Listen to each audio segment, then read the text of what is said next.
उत्तर प्रदेश के मुख्यमंत्री योगी आदित्यनाथ ने अनुराग के परिवार को सहायता राशि भले भिजवा दी, लेकिन परिवार किस हालत में जी रहा है इसकी उन्होंने अभी तक सुध नहीं ली। न तो उन्होंने इस परिवार से मिलने की कोशिश की, ना ही परिवार को बुलवाया। हालांकि इन सब के बीच में जो सपा के राष्ट्रीय अध्यक्ष हैं अखिलेश यादव, उन्होंने इस परिवार की आर्थिक सहायता करते हुए जो है परिवार से मिलने की बात कही थी, और उन्होंने अपने वादे को पूरा करते हुए अखिलेश यादव ने अनुराग के पिता और उनकी बहन को लखनऊ बुलवाया और उनसे मुलाकात की। क्या कुछ मुलाकात के दौरान बातचीत हुई, हमारे साथ अनुराग के पिताजी मौजूद हैं, आज हम उनसे जानेंगे। चाचा, आप गए थे वहाँ पे अखिलेश यादव जी से मिलने के लिए, क्या कुछ बातें हुई थी आप? जी भैया, बातें हुई और बात सिर्फ पैसे की नहीं होती है भैया। उन्होंने राशि दी है और देखिए हकीकत तो यही कि ज़रूरत भी है राशि की हमें जी। लेकिन अंदर से आत्मा ये नहीं कहती कि मैं किसी का पैसा ले लूं। लेकिन उन्होंने बात किया, बच्चियों को पढ़ाने लिखाने का सारा खर्चा देने के लिए बात किया। बोले जो करना चाहेंगी हम करेंगे, हर संभव प्रयास करेंगे, आपको जब ज़रूरत हो तो बेझिझक आ जाइएगा और आप मिल लीजिएगा हमसे। कोई भी दिक्कत परेशानी हो आप चले आइएगा। तो क्या उनसे और क्या बातें हुई, क्या कुछ उन्होंने कहा, आश्वासन क्या दिया? जी, उन्होंने आश्वासन दिया है कि हर संभव प्रयास किया जाएगा, आपके साथ न्याय होगा।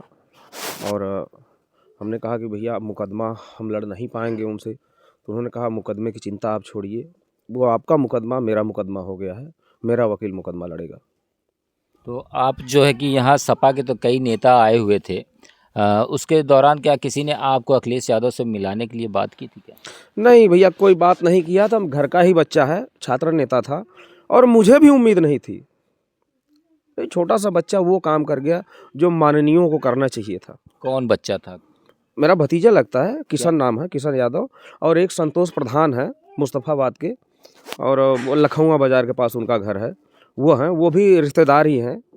तो इन लोगों के प्रयास से मेरी मुलाकात हो सकी है अखिलेश यादव जी से? जी जी जी बिल्कुल, इन लोगों के प्रयास से ही मेरी मुलाकात हुई है। वो बेचारे बड़े सीधे सरल और विनम्र व्यक्ति हैं संतोष यादव जी, और उन्होंने ही सारा खर्चा वहन किया आने जाने का, हमारी देख रेख की। हम चल नहीं पा रहे थे, बहुत ज़्यादा चल नहीं पाते भैया, तो थक जाते हैं, हाथ पैर कांपने लगते हैं, तो वो मैं उनके कंधे पे हाथ रख के चलता था और किशन के कंधे पे हाथ रख के चलता था। और वहाँ तक जाते जाते लंबा सफ़र था, थकान की वजह से तो मैं अपने बेटियों के कंधे पर, जो अलग रूम में बैठाए थे हमको, अखिलेश जी बोले कि उधर बैठाओ, हम अभी सबसे मिल के फिर आते हैं, उनसे मिलते हैं। तो मुझे चक्कर आ रहे थे, तो मैं अपनी बेटी के कंधे पर सर रख के ऐसे सो के उनका इंतज़ार कर रहा था। वो आए, मिले, 5 मिनट का टाइम दिए, और इतना बहुत है मेरे लिए।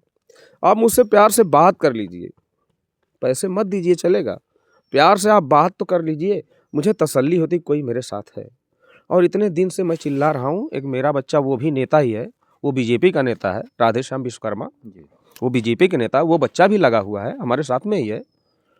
और मैं बड़ा होने के नाते उन लोगों को डांटता भी हूँ, वो तो आपस की बात है, घर की बात है, लेकिन वो बच्चा भी लगा हुआ है और कहीं न कहीं बेचारा सफल नहीं हो पा रहा है। अच्छा, तो अखिलेश यादव जी ने आपसे कुछ और वादा किया? जी, बोले हर संभव प्रयास करेंगे कि आपको न्याय मिलेगा। तो उनको तो पूरी जानकारी है, पूरी घटना के बारे में पता है उन्हें, तो अधिवक्ता के बारे में क्या कुछ कह रहे थे वो? जी, वही बोले तो कि मेरा वकील, आपका मुकदमा नहीं, अब मेरा मुकदमा है, अब मेरा वकील आपका मुकदमा देखेगा। अच्छा, यही आपके बगल में ही जगदीश मंत्री जी हैं, एकदम हमें लगता है 100-200 मीटर की दूरी पे होंगे, तो क्या घटना के बाद से कभी आए यहाँ? नहीं, आए थे भैया, आए थे, और वो मेरे पिता तुल्य हैं, मैं प्रणाम करता हूँ उनको हमेशा। मेरा बच्चा भी जब भी जाता था तो उनसे मिल के फिर जाता था खेलने, आता था तो वो सम्मानित करते थे। जब भी मेडल लेके आता था तो बड़ा खुश होते थे कि चलो यार, अपने गाँव का भी कोई बच्चा है। सांसद तो प्रिया सरोज हैं, उनका क्या रोल? कभी मिली है आपसे, यहाँ पर आई, कुछ बातचीत हुई? नहीं भैया, वही एक बार आई थी और नियम कानून संविधान बता के गई कि घर गिरना नहीं चाहिए।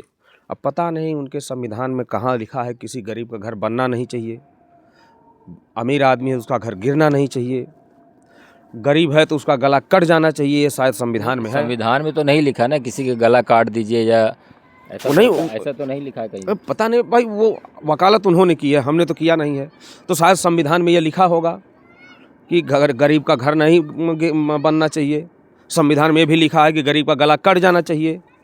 संविधान में लेकिन ये नहीं लिखा है कि कोई अमीर आदमी सरकारी ज़मीन पे कब्ज़ा कर रहा है और उसके लिए तमाम एप्लीकेशन डाले गए हैं। और आप हमारे नेता हो, आपको भी संज्ञान में लेना चाहिए कि जिस चीज़ का विवाद है तो उसको गवर्नमेंट अगर अपना कब्जा ले रही है तो आपको प्रॉब्लम क्या है, आपके संविधान में क्या लिखा है।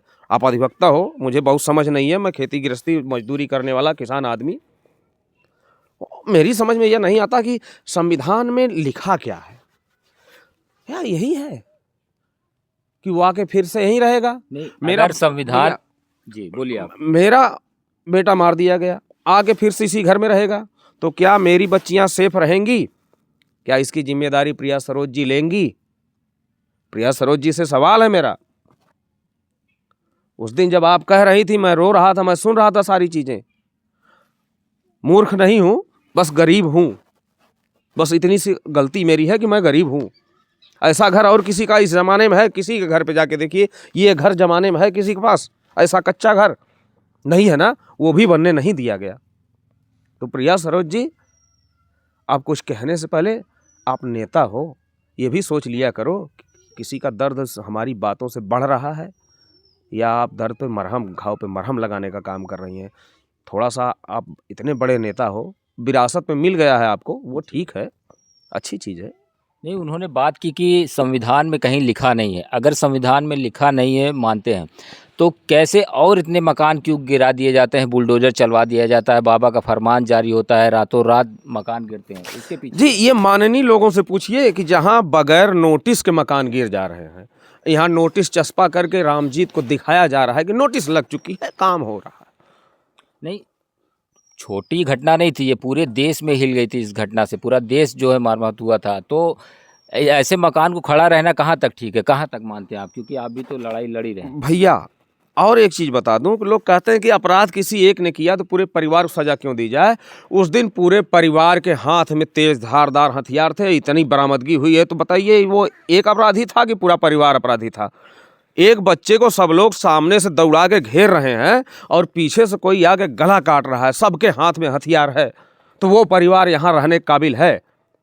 ठीक है, एक अपराधी, कोई किसी को गोली मार दिया तो एक अपराधी है, पूरा परिवार अपराधी नहीं है। लेकिन जहाँ पूरा परिवार अपराधी है, तो क्या वो मेरे घर के बगल में ही रहेगा तो मेरी बेटियां सुरक्षित रहेंगी? तो क्या उसकी जिम्मेदारी लेंगी सांसद जी? तो ये तो वही बताएंगे, उनसे आपने सवाल किया इसको कुछ? जी, सवाल है उनसे। क्या कहना चाहते हैं आप प्रिया? उनसे यही कहना चाहते हैं, आप उस जगह पे हो तो गरीबों की मदद करना सीखिए। आप अधिवक्ता हो, मुझे नियम कानून नहीं आते, मेरा बेटा मरा है, मेरे मुंह से क्या निकल रहा है मुझे नहीं पता, लेकिन जो भी निकल रहा है इसका जवाब आपके पास हो तो एक बार दे दीजिएगा। और प्रणाम करता हूँ सांसद जी आपको, प्रिया सरोज जी, मैं आपको प्रणाम करता हूँ, आप मेरी बेटी के बराबर हो, मैं लेकिन आपको बड़ा होकर भी प्रणाम करता हूँ। बहुत बहुत धन्य हैं आप, धन्य हैं आप। अच्छा, आपको लगातार इसमें तारीख मिल रही है, तो इस पे क्या कहेंगे आप? भैया, मैंने पहले ही कहा, 2 नियम महीने ज़्यादा का समय बीत गया का, है। अब जैसे आज देखिए चुनाव है, आज भी तारीख थी, कुछ नामांकन है, मेरी खराब किस्मत, जो सुनवाई होनी थी आज नामांकन है, तो नामांकन है तो जाहिर सी बात है तारीख पड़ेगी।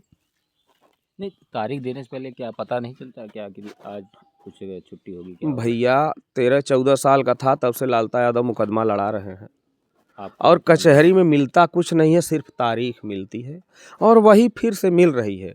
कहीं न कहीं उनका पैसा बोल रहा है, उनकी पावर बोल रही है, और ये गरीब माइक पे बोल रहा है। इसी तरह चिल्ला चिल्ला के थक भी गया हूँ, अब बात करने का दिल तो नहीं यही करता। मानते हैं कि पैसे की ताकत ज़्यादा दिख रही है?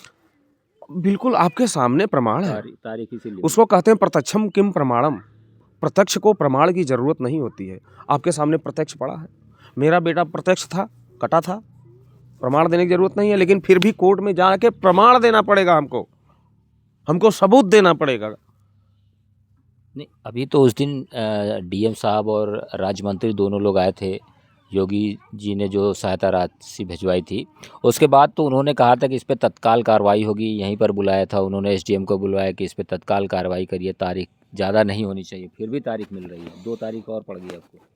भैया, अब क्या कर सकता हूँ, गरीब आदमी क्या करता है, चिल्लाता है, चिल्ला चिल्ला के मर जाता है।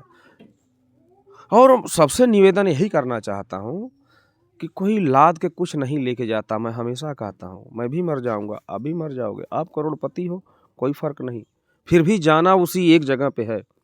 तो 4-6 किलोमीटर, या मान लो कोई जौनपुर में हमारा बनारस चला गया, तो इतना दूरी तय करने के लिए कितनी चोरी बेईमानी, कितना पाप करोगे यार।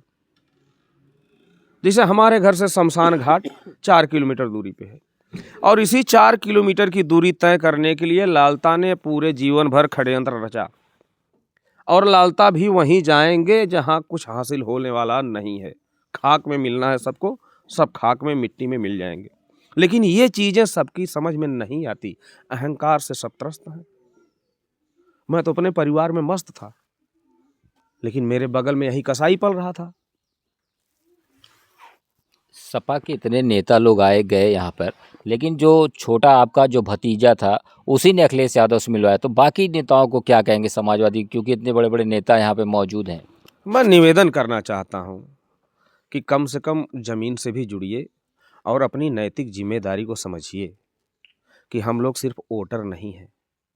आप भी इंसान हो, हम भी इंसान हैं। सिर्फ वोटर नहीं है, हम भी भारत के नागरिक हैं। हमारा भी बराबर का ही अधिकार है। जितना आपका अधिकार है उतना मेरा भी अधिकार है। अच्छा, क्या लग रहा है कि अखिलेश यादव की अगर सरकार आती है दोबारा से, तो बेटियों को जो उन्होंने वादा किया है नौकरी दिलाने का, क्या पूरा होगा? भैया भविष्य तो मैं देख नहीं सकता। पक्ष विपक्ष दोनों होते हैं, क्योंकि अभी योगी जी हैं और काम तो उन्हें ही करना चाहिए, नौकरी दिलानी चाहिए, परिवार को इंसाफ दिलाना चाहिए, लेकिन जो विपक्ष में बैठे हैं वो बात कर रहे हैं, लेकिन वो नहीं कर रहे हैं। भैया अब इस सवाल का सही जवाब तो जो हैं वही लोग दे पाएंगे, माननीय लोग ही दे पाएंगे। हम तो कुछ नहीं बता सकते ना कि क्यों हो रहा है, कैसे हो रहा है। तो ये थे अनुराग के पिताजी, जिन्होंने बताया कि अखिलेश यादव से मिलने के बाद उनको सहायता राशि दी और पूरा विश्वास दिलाया कि अगर हमारी सरकार आती है तो एक बेटी को उसमें से नौकरी ज़रूर देंगे।